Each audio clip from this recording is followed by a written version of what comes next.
We've been farming and ranching in this valley since the 1890s. Our kids are the 5th generation here in Sheridan.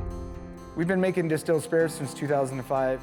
Since COVID hit, we decided to kind of change our facility and use our licensing and raw ingredients to convert to making hand sanitizer for our community. We're Jason and Justin Koltiska with Koltiska Distillery.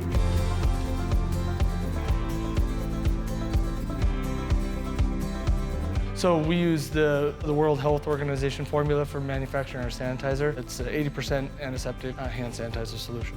We still sell our packaged liquor, curbside delivery, so when people come down and pick up their sanitizer, they can pick up some packaged spirits of ours also. And we're shipping sanitizer now. We've sent it from Pennsylvania to Texas to California.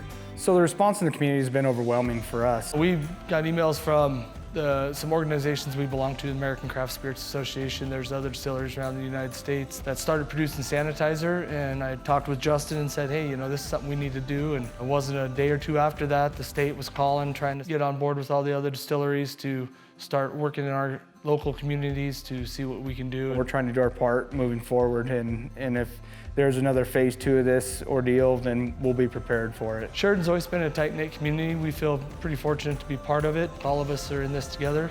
We're all helping each other out and look forward to seeing people, smiling faces and raise a glass.